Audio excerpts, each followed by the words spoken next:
Good morning, good afternoon, good evening, whatever time of day it is that you're listening or watching this latest episode with VODCAST podcast with me, Joe Edmund. And those of you watching on YouTube or Facebook, of course, will already have noticed that it is just me, Joe Edmund. For those of you watching on the podcast, listening on the podcast, Simon isn't here this week. Unfortunately, he is once again in hospital. At the time I'm recording this, he's currently sat at Liverpool Hospital.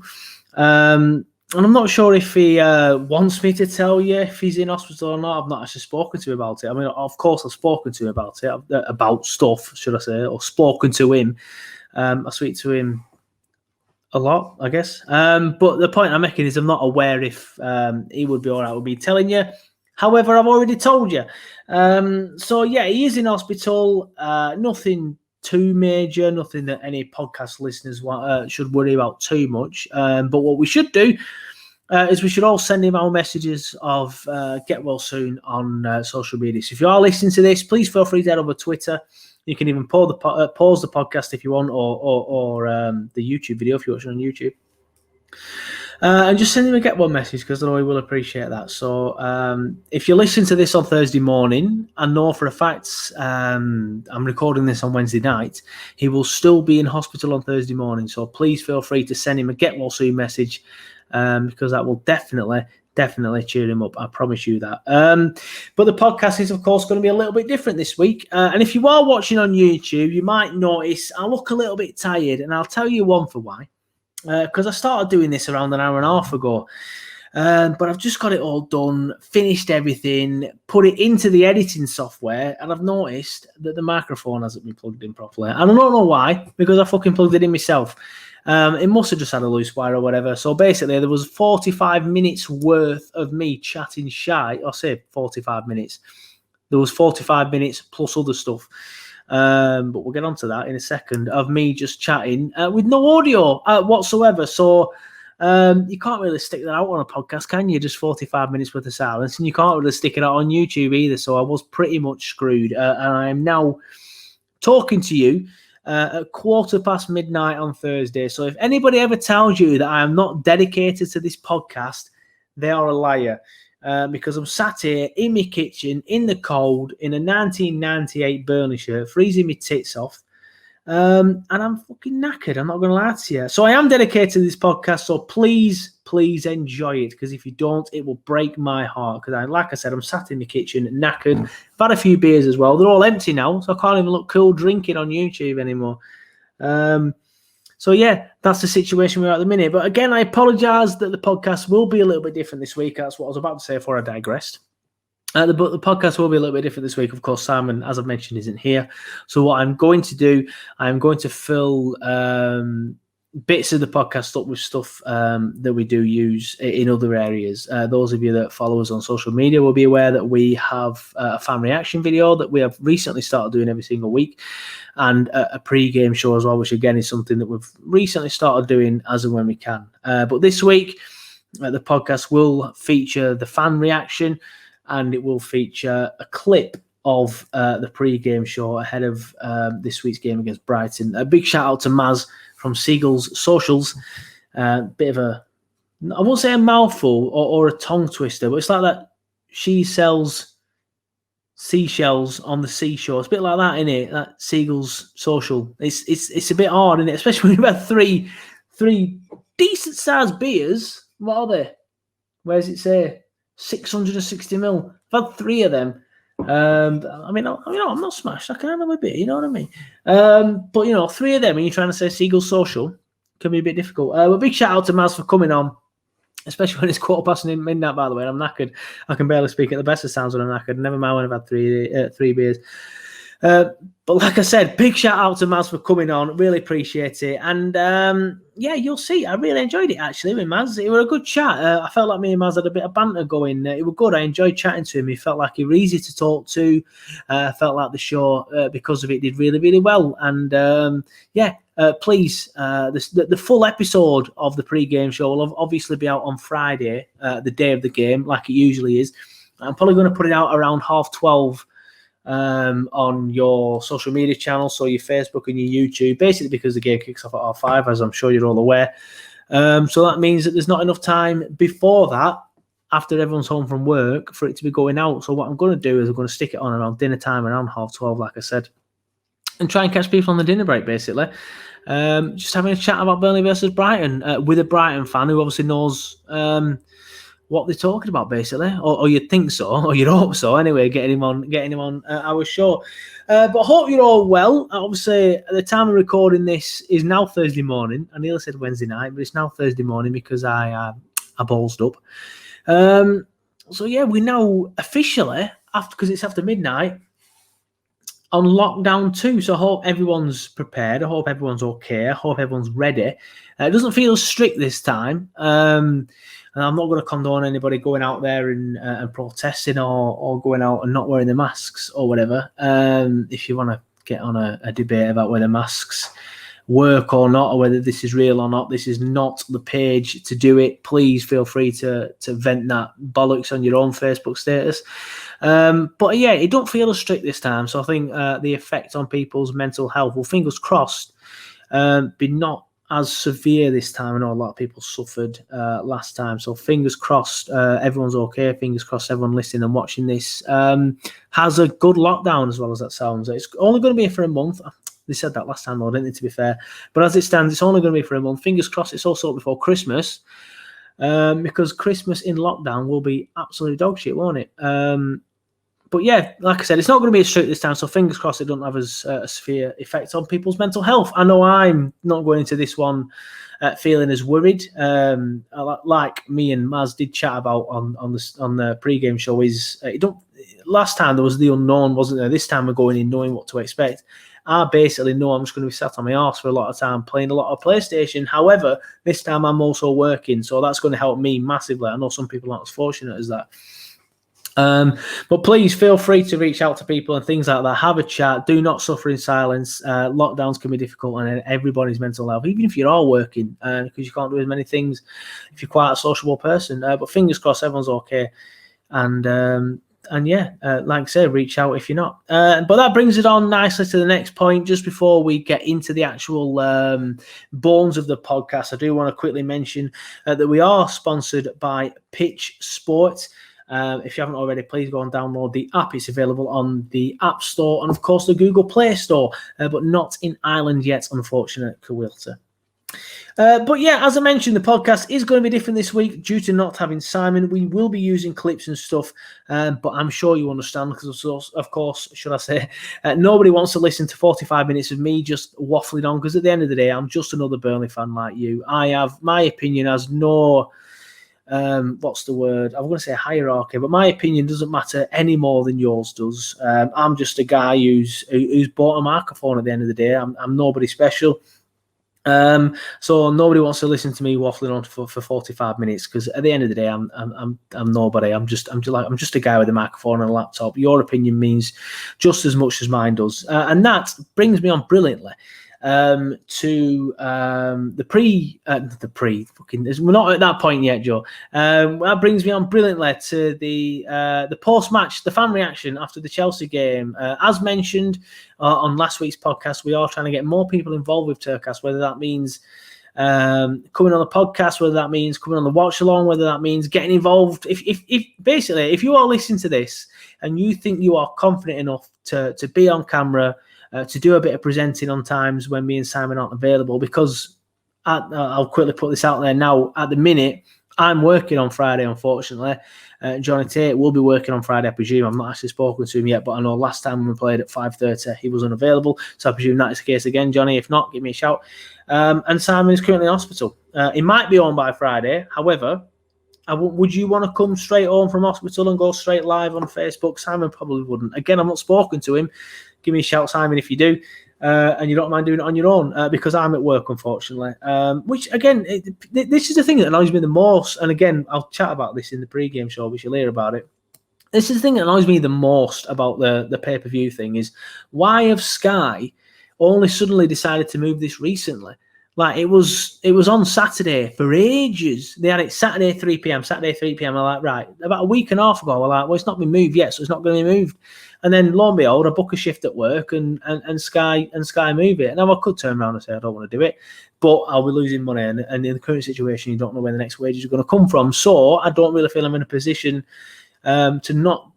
I was going to say go into work then, but not walk into my kitchen, which is basically sat here where you can all see me now if you're watching on YouTube.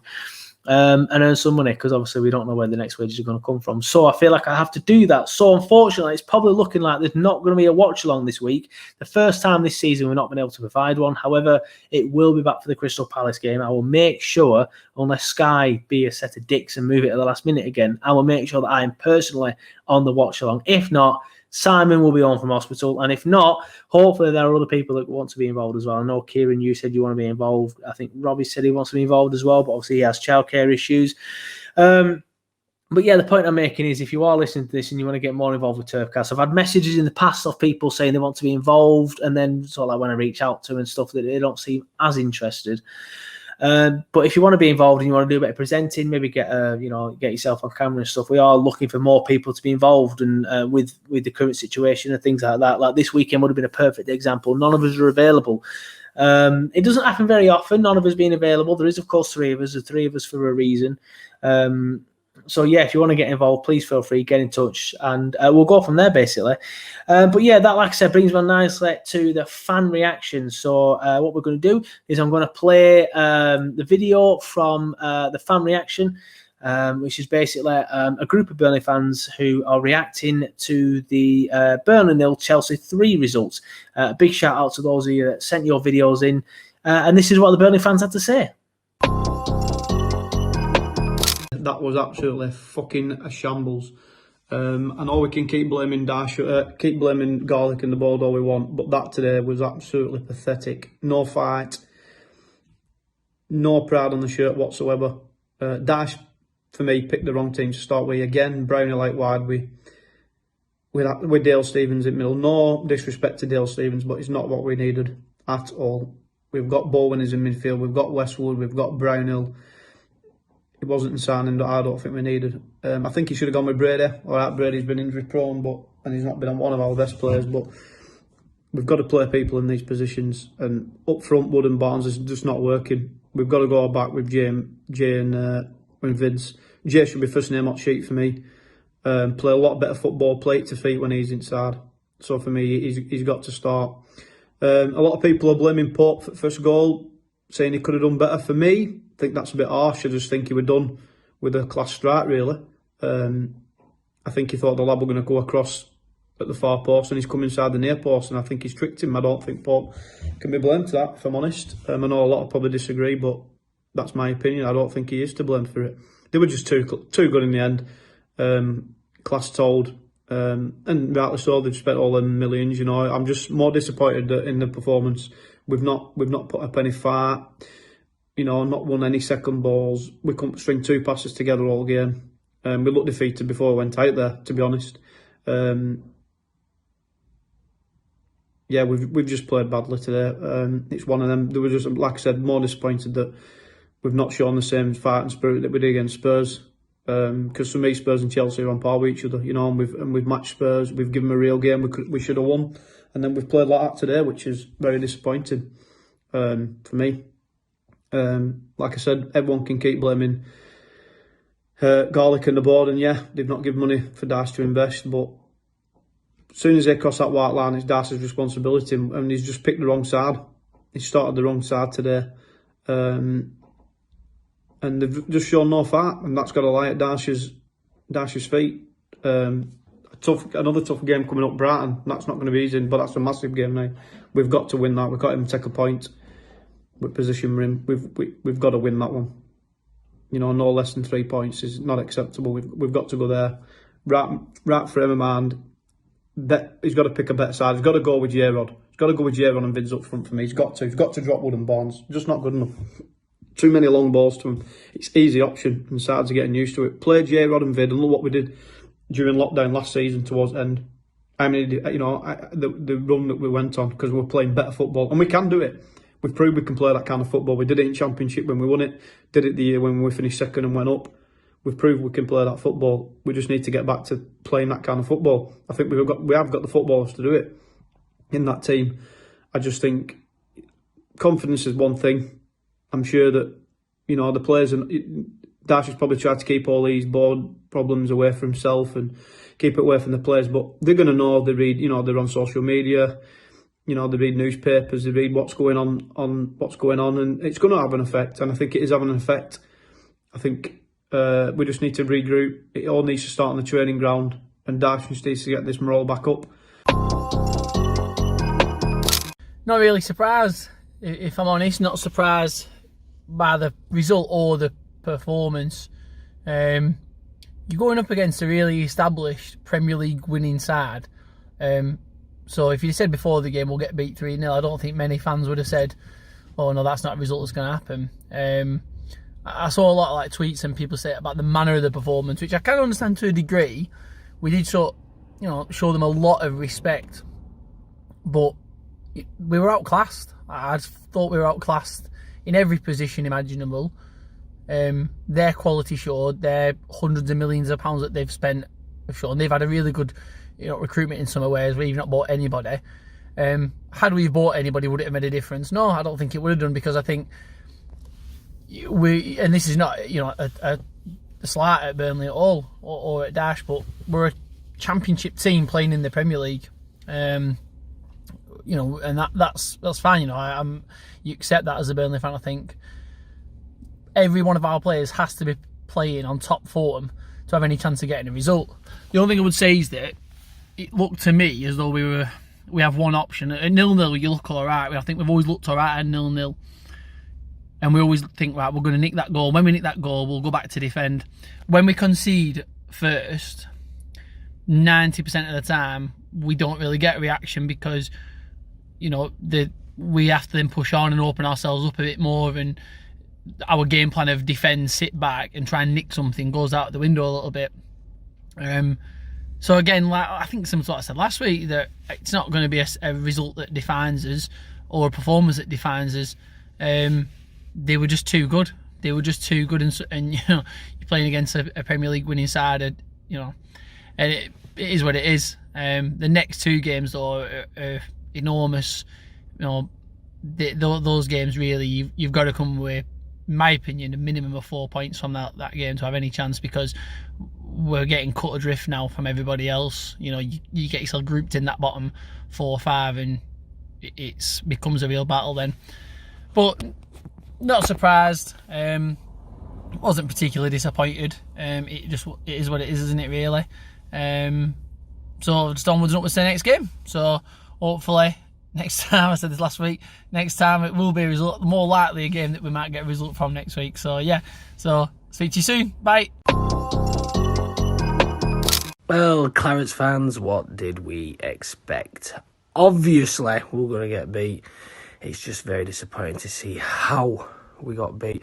All the performances leading up to it, Tottenham, yeah, we had a relatively okay performance, nothing clear cut, no chances. But we just knew, as soon as we saw that team, that lineup, we were never going to win. In a million years, that lineup just straight away didn't scream anything. It didn't change anything, which we used to, but it's just, there's no creativity going forward. It was expected. Chelsea are a good team. They've been keeping clean sheets. We ain't scoring at the minute, which is frightening. But is it time to hit the panic button? I always hit it a bit too early, but it's very scary at this moment in time. But massive game next. It's a must-win. I think it's Brighton, on a Friday, is it? I might be wrong, might be right, but I think it is. But yeah, we haven't scored, I think, in the last 3 games now.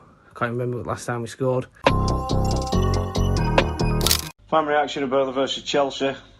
I thought the performance was poor compared to the Spurs game last week, where we played really well. Everything looked hunky-dory, obviously apart from the result.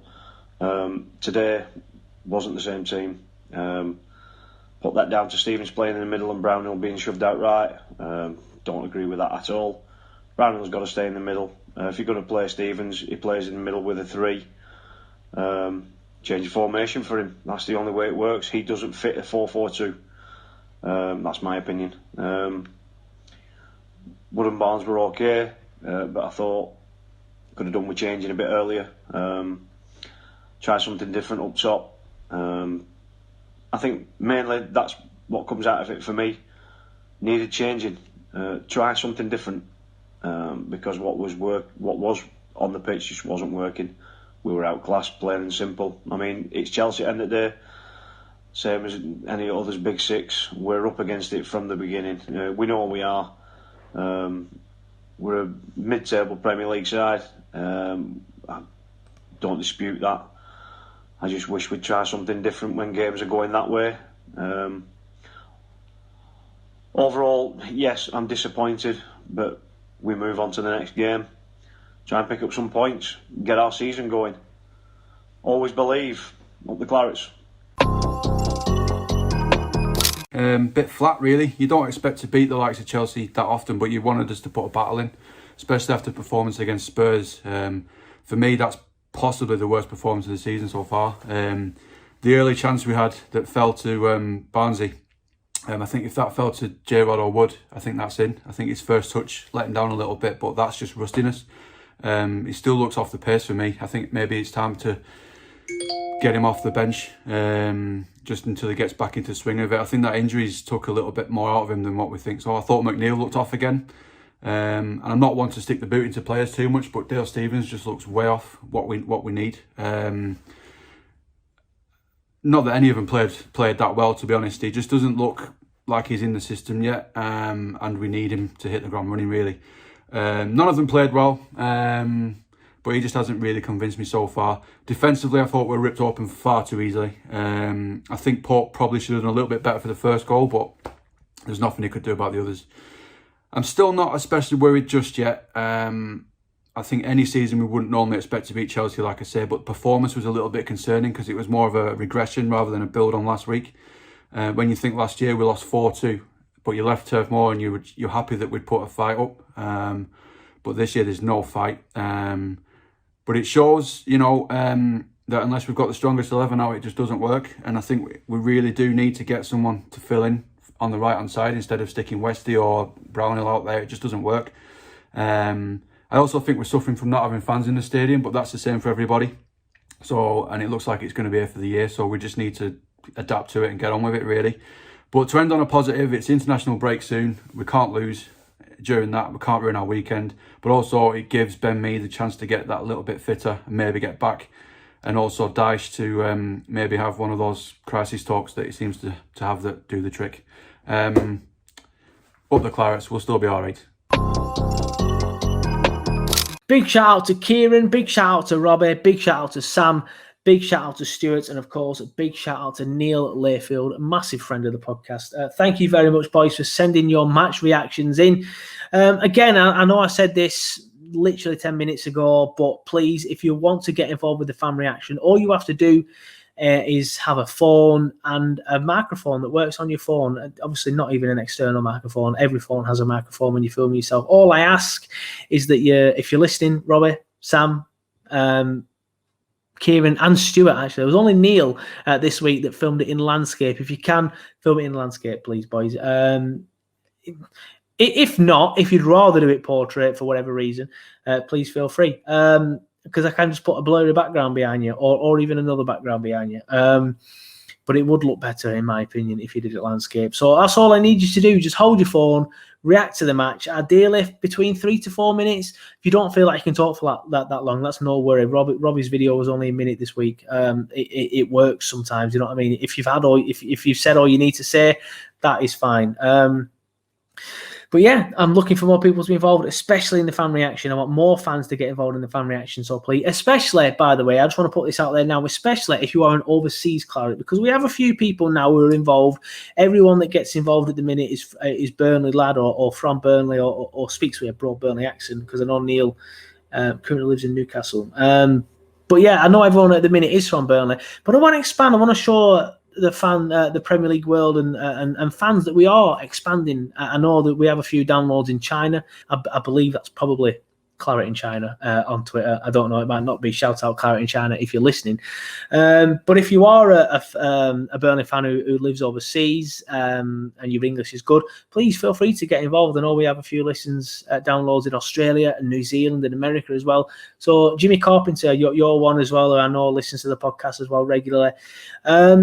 If you want to get involved, please do. It'd be good to get different sort of accents and different sort of culture and stuff on there. It would be absolutely magnificent. So please, everybody get involved. All you have to do is vent to your camera for 3 to 4 minutes, and that's pretty much all I need you to do. But yeah, I'll just want to give my reaction to the Chelsea game, obviously, because I wasn't on the watch along this week because, again, I was at work, and I did a fan reaction video, but my phone is absolutely dog shit and the microphone doesn't sound very good on it. It's all very quiet and a crackly. I don't really know why.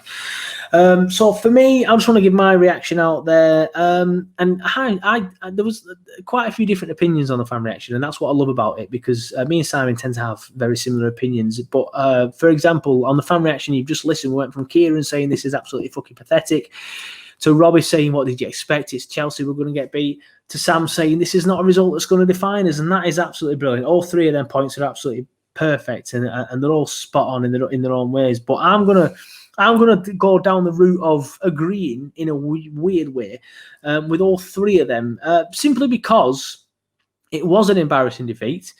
We all did expect to get beat against Chelsea, and it is not a result that will define us, because ultimately the results that will define us are results against teams like Brighton and Hove Albion, who of course we are playing at the weekend. So it's one of them. I agree with Kieran in the fact that it was pathetic. It was the manner of the defeat. We just didn't look interested. Sean Dyche, for me, is at blame for that result. He picked the wrong team, and that's again where I side with Kieran. I just think that the team selection was wrong. I don't understand why. I don't understand what Dale Stephens has done to be in that side. From what I've seen of Dale Stephens so far, he is not good enough. It is simple as that. He is not good enough to play for Burnley Football Club. Again, I don't want to slag him off too much. I feel like he could be eventually, but from what I've seen of him so far, he's not good enough. I do feel for him in a way that he's coming into a football club that isn't doing well at the minute, and it is a football club that there's a lot of stuff up in the air at the minute, of course, with the owners and things like that, but we'll get onto that. So it must be difficult for him to come into a side where it's immediately negative and things like that, which is unusual for Burnley Football Club, where we've been in the last few years. But at the minute, I feel that is where we are at. We are a negative sort of like football club at the minute, and he's come into that negativity. So it must be difficult for him. But why on earth, as somebody who's done so well as a manager over the last 8 years at Burnley Football Club, what he sees in him at the minute, or what he sees as why he should be playing him in the middle of the park? Because Josh Brownhill has been magnificent in the middle of that park for Burnley, and for me, I find it very difficult to get Jack Cork back in that side when he is back from injury, because of how well Josh Brownhill has done. But Sean Dyche thinks it's acceptable to put Dale Stephens in the middle and shove Brownhill out wide. Now, I understand why he's doing it, because obviously Johan Berg Gudmundsson picked up a knock on his calf again, shock horror. So what he's done is he's stuck Brownhill out wide and stuck Stephens in the middle. For me, Robbie Brady, why is he not putting Robbie Brady out wide? He's an out-and-out winger. That's his natural position. Admittedly, he's not been that good recently for us. In fact, he's not even putting a good performance in since the season we finished 7th, to be fair.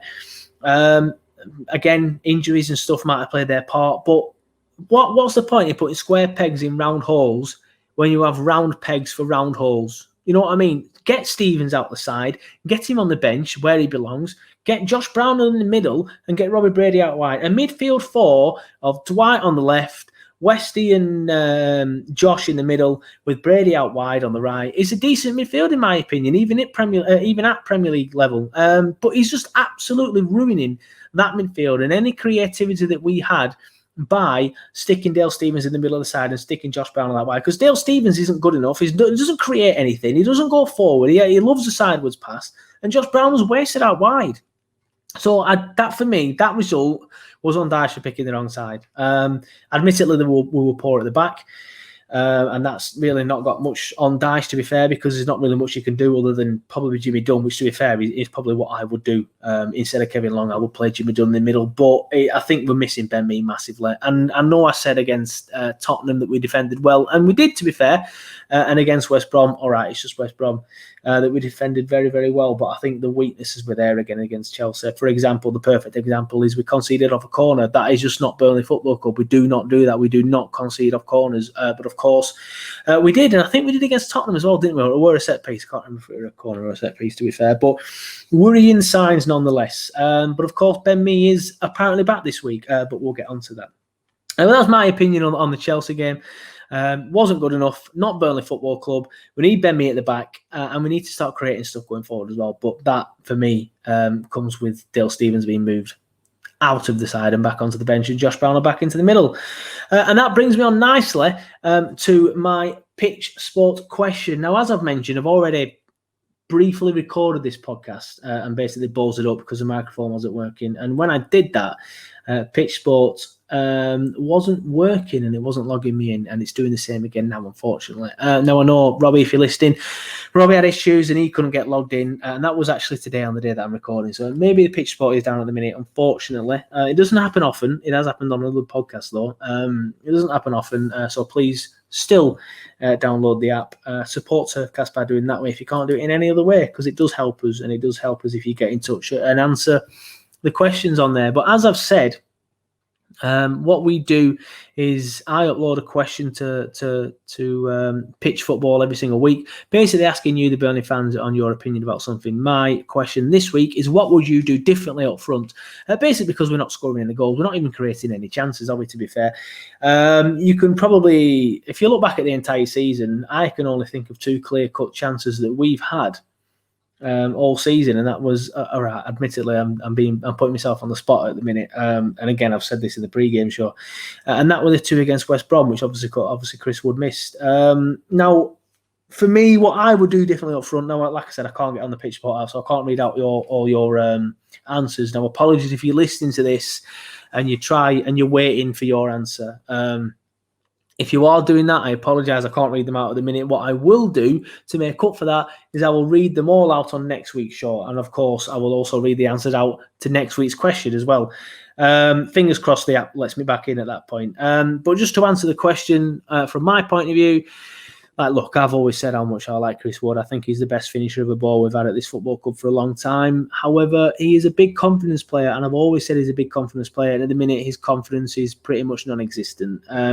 And because of that, I think it's time we start looking at doing something different. However, I wouldn't do it just yet. What I would do is something a little bit different. Is if you look at our form last season, our form really picked up when we had Jay Rodriguez and Chris Wood up front. They obviously worked brilliantly together. I don't know what it is. Maybe it's because Jay drops deep and Chris likes playing on the last shoulder of the defender and things like that, and it gets Chris further up the field because Jay's doing the job of dropping deep, and therefore he can get on more crosses or whatever. So what I would do is for the next few games, I would play Chris Wood and Jay Rodriguez. I know a lot of people want Chris Wood dropping. I don't think it's time to do that yet. However, if Chris Wood hasn't scored a goal against Brighton and against Palace, really, which is the game after Brighton, after the international break, then I would look at doing something really different, maybe Jay Rodriguez and Vidra. I've never been one for starting Vidra. I always think Vidra's more impactful off the bench. However, if Chris Wood still hasn't scored a goal by then, his confidence will be absolutely shot to pieces.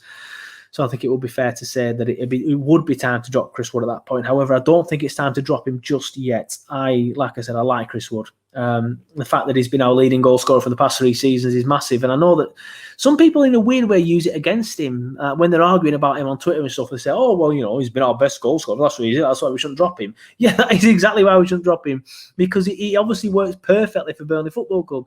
And I know some people listening to this will be telling me I'm chatting shit. I'm not. I don't think I am, should I say.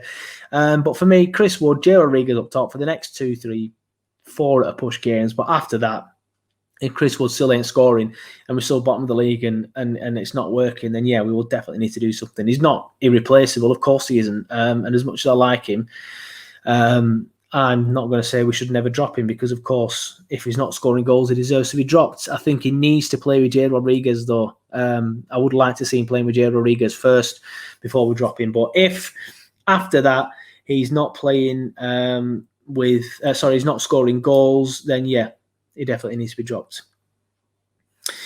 Anyway, that brings it on nicely to the next part of the podcast, where I'm going to chat a little bit about news this week. Now, unfortunately, it's been a bit of a quiet week for Burnley Football Club. You might have noticed on the Turfcast social channels, we have been a little bit quiet. That's because there's not been much to talk about. I've not really had much to talk about.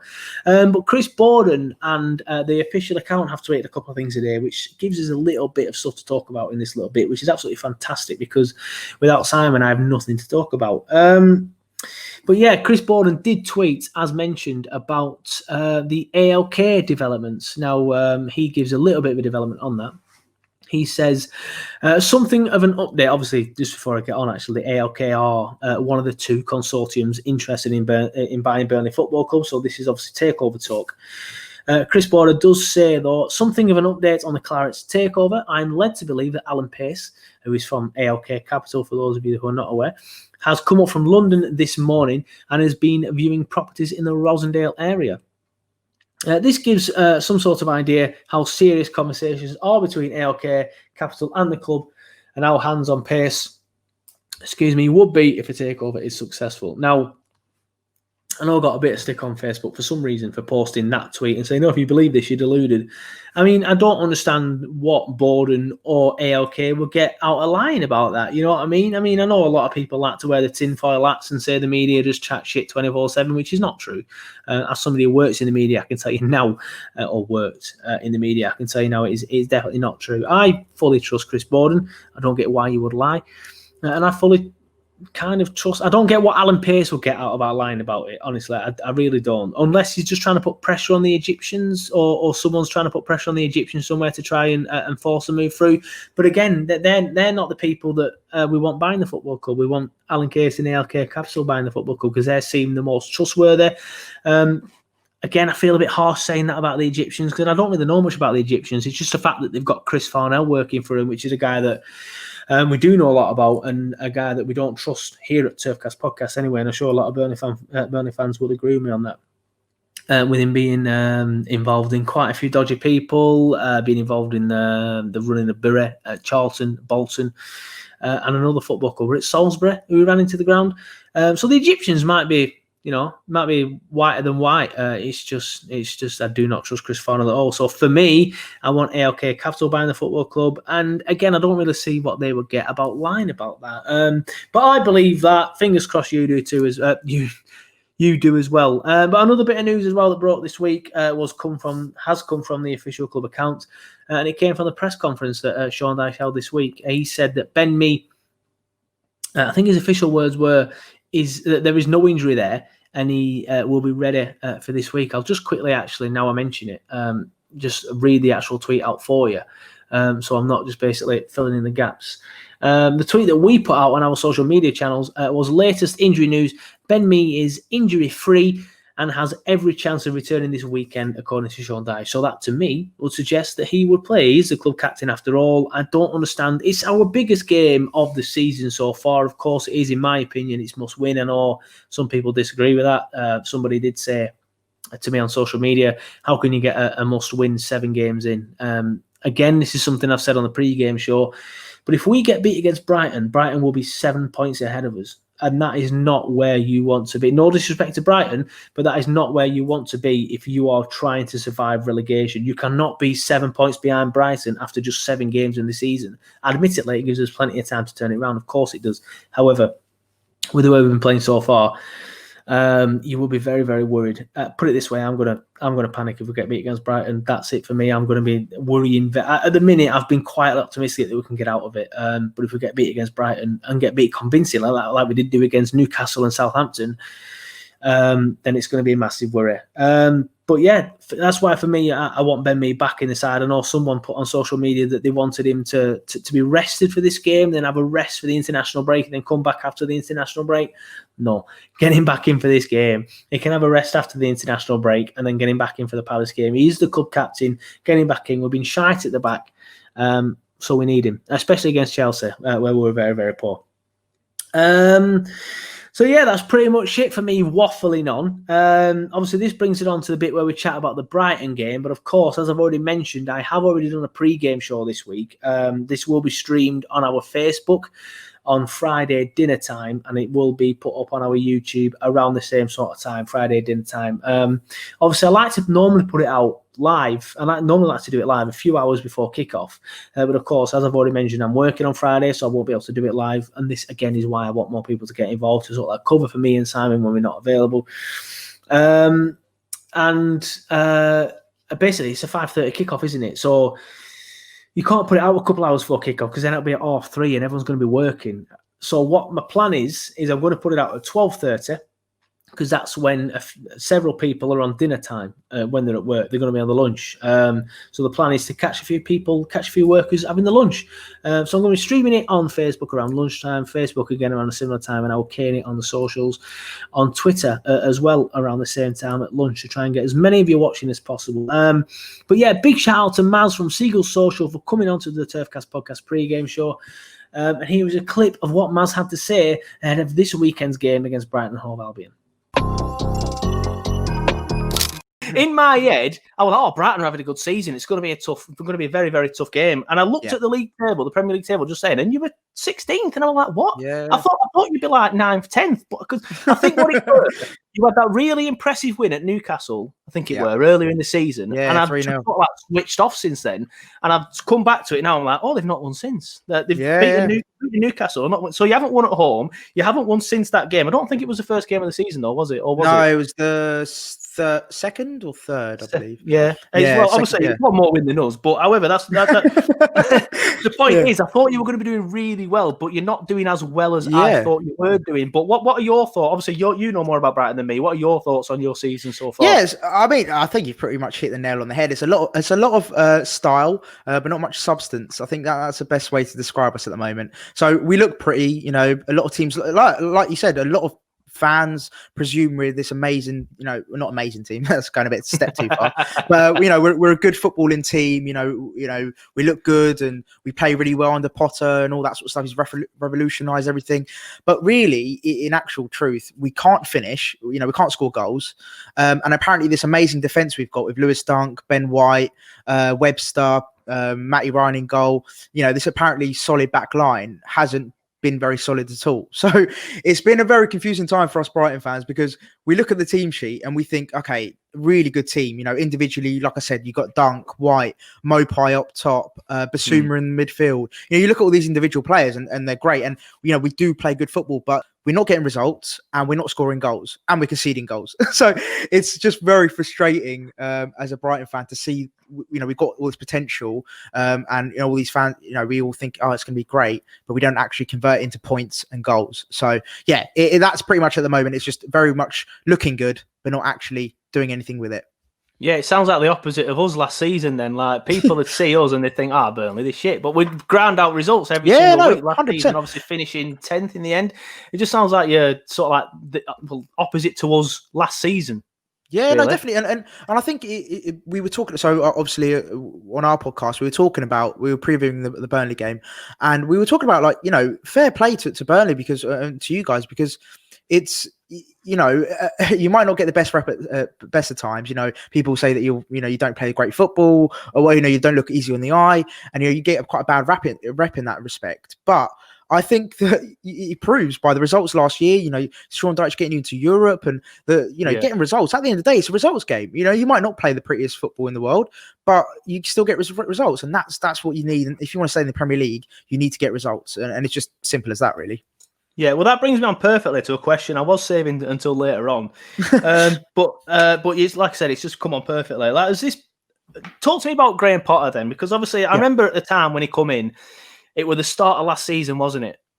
Yes, start of last season. Yeah. I remember at the time thinking, they've got rid of Houghton and got somebody in. Obviously, we're at the Swedish, Scandinavian team. I can't remember who they were. Who were it again? Ostersund's. That's it. Yeah, I remember thinking, he's done well there. Fair play to him. But he's coming in, and all of a sudden you've got a Premier League manager without any Premier League experience. Well, and I'm thinking, he was actually at Yeah, he was actually at Swansea as well. So he went from Yeah, Boston he was, to but he Swansea. didn't do that well at Swansea, did he? No, he was Is there that for right? half a season. So he Yeah. was there for like half a year, and it was when I think he had Dan James under him as well. So I don't think he had like the best. Well, he didn't have that much time, but he done all right with them. Yeah. He didn't, do amazingly. But yeah, and then he went from Swansea to us. Yeah, that's it. But yeah, I remember at the time thinking, "Oh, hold on, that they could end up going down here," but you didn't. And yeah, I think last season you had your highest ever highest ever points tally in not even just the Yeah. Premier League, like the top level English football ever. And then the last Obviously, yeah. Let's not mention that. Let's not mention that. So I remember at the time thinking, "Oh, they're going to struggle," but fair play to him, he did well. However, but he's exactly the opposite of Chris Hughton, isn't he? Like. Obviously, like you're saying a lot of style but no substance, whereas with Chris Hughton, there was not much style but quite a bit of substance. So what talk to me about the differences between them two then? Yeah, no, I think again you sort of hit the nail on the head. There's not much more to elaborate, but I'll try my best. So with Potter, of course, he's got a very attacking brand of football. He loves, that tick-attack kind of approach. He loves passing it around, starting from the back. Having a ball-playing goalkeeper and ball-playing defenders is very key to him. He plays really attractive football. It's very sort of the new gen, so to speak, sort of type of football. It's not just lump it up the field, unlike some teams. I'm joking. It's just very refreshing as a Brighton fan comparison to Hughton, where he was very much more all about structure, making sure we kept clean sheets, and just basically frustrating the other teams and maybe hitting them on the counter, or just grabbing that 1-0 goal, or whatever it might have been. Whereas with Potter, at least, let's say we're 1-0 up, most of the time, like you saw at Newcastle this season, it's not just a 1-0 scraping a 1-0 win. We will go for 2 or 3 under Potter, and I think that's the sort of the big differences that I've picked up. And it's just I'd much rather us play well and lose maybe that. Whereas with Hughton, we were still losing and playing shit. So I was a bit like, I'd rather play well and lose than look shit and lose. Well, you can't really knock it at the minute, can you? Because like I said, last season you did well. You had like I say, your highest ever points tally. Not the best of starts this season, but I can't really say much at the minute. To be fair, obviously we're bottom of the league. But that brings me on to sort of like us, and I want to ask you like your perspective on our season so far. Not necessarily on Burnley as a whole. But on our season so far, because obviously we are bottom of the league, and it's interesting that I talked to some fans, when I talk to them, the majority of fans on this show will say something like, well, I think you've been a little bit unlucky. You probably will come good, but you never know. It could be your time, sort of thing. However, a lot of fans on Twitter, because, they're hiding behind like, a picture of a footballer and call themselves like Magnificent Morphe or whatever, are saying things like, it's Burnley. I feel personally attacked. Is that your Twitter handle? I thought it was. And then a lot of them are like, it's time they went. It's time they went. So what's your sort of like your perspective on our season so far? I think this season, I'll be honest, so I was very surprised how badly you're doing at the moment. Like, under Sean Dyche, I feel like he's a great manager, and I feel like he's definitely underachieving at the moment. But then at the same time, in saying that, sort of going back on what I've just said, it doesn't come as a surprise, as harsh as that may sound. Like, I just feel like, I don't know, just looking at your team, this is just from an outside perspective, just looking at your team personally, like just from, again, I can't sit here and say I watch every one of your games, that'd be lying, but from the games I've seen, there's only like a couple of players that stand out to me. And again, that's just maybe my naivety, but for example, like so Tarkowski, and your boys up front, Wood and Barnes, and then maybe, me, oh no, of course, and the goalkeeper, of course, I can't Pope, of course, he's been incredible. So, those 3 or 4 players you have got, but then I look at the rest of the squad and I think, what else do Burnley have? Yeah, big thank you to Maz, like I just said, for coming on to the Turfcast podcast pre-game show. That is, of course, just a clip. The full show is around 45 to 50 minutes long. And now, as said earlier, I really enjoyed doing it with Maz. It is only the 3rd one I've done, but it is my favourite one I've done. I think me and Maz just had a bit of a banter and stuff going, and I really enjoyed it. So it's, I would fully recommend you checking it out when it goes live on Friday. Please do check it out. That is, of course, as I mentioned, just a clip. The full show will be available on the Turfcast Podcast YouTube and the Turfcast Podcast Facebook on Friday. Right, that's it from me. Again, apologies that this podcast was a little bit different. Of course, my hands are somewhat tied. Simon is in hospital, and at the minute, there's only two of us. I know Johnny does a watch along and stuff and things like that, and there's a few people getting involved with the fan reaction. And again, please feel free to get involved if you want to. But we are looking for more people to be involved in the podcast as well, and of course, potentially even filling in for me and Simon when we are unavailable, because at the minute he's in hospital. He should be out this week, to be fair. He's not going to be in there forever. And I'm caning work at the minute because we don't know when the next wage is going to come do it. So fingers crossed, some people want to get involved. Fingers crossed it isn't going to be for long, just me chatting shit to a microphone on my own, because I know it doesn't have the same impact, and I'm fully aware of that. But fingers crossed. You enjoyed it anyway. Let me know. Give me a shout if you think I've done well or you think I've done shite. And I'm always happy for a bit of constructive criticism. But if you haven't already, please follow us on the social media channels. It's Turfcast Podcast on Facebook, Turfcast Podcast on YouTube, Turfcast Podcast on Twitter, and Turfcast Podcast on Instagram as well. But yeah, thank you for watching. Thank you for listening. And we'll see you for the pre-game show on Friday.